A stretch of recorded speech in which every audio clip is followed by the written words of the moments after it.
Hello, class, and welcome back as we continue our program in The Physics Behind Sports.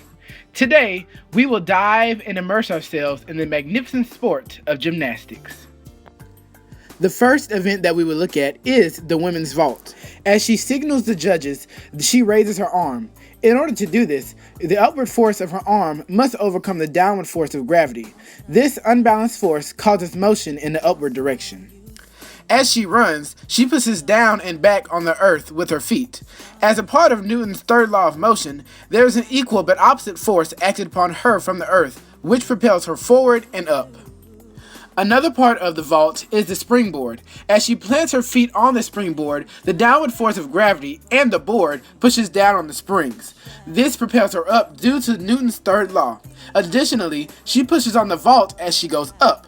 This allows her to get even more force in the upper direction to overcome gravity.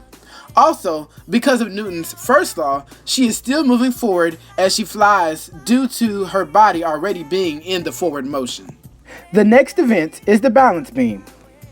As Nadia gets on the balance beam, her hands push down with a force that overcomes the force of gravity upon her body, while the beam acts normal forces upon her body to support her.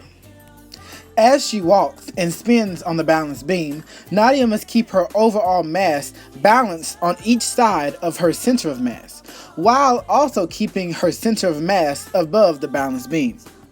As she does the front flip, Nadia forces her upper body down and forward while forcing her lower body up and back. Because of this, not only does it create a spin around her center of mass, but when she tucks her body around that center of mass, she creates torque to increase her speed of her spin while airborne. Also, she straightens her body in order to decrease torque, causing her to spin slow enough to stick her landing. The next event is the men's horizontal bar. Before he gets on the bar, the man powders his hands in chalk. The chalk allows him to absorb sweat on the bar and his own hands, and also increases his grip by increasing the frictional forces between his hands and the bar. As he swings naturally back and forth on the bar, the gymnast kicks his feet frontward and backwards to gain momentum. The inertia of his moving body, plus the force of the kicks in the same direction of the inertia, allows him to travel around the bar. The centripetal force created from spinning around the bar pulls the gymnast away from the bar. However, because the gymnast is hanging onto the bar, the linear motion and direction of the gymnast constantly changes, which leads to a circular pattern. Also, in this move, the gymnast is pulling his body closer to the center of the bar, causing torque to increase along with the spin. In order to slow the spin down, the gymnast straightens his body in order to decrease the torque.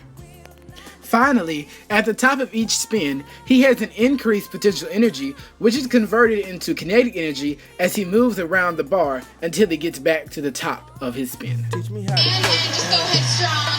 You told us the other day that you would do a happy dance if you made the Olympic team. Do you have it in you? Yeah, I can do the Dougie for you guys. All I need is a beat that's super bumping. That's pretty good. Oh wow. Oh wow. Oh wow. Oh wow. I can't. This your friend, like who you like this with. I am disgusted. I don't. Don't cry. I don't. You better talk to her before I do, because I'm hurt her feelings.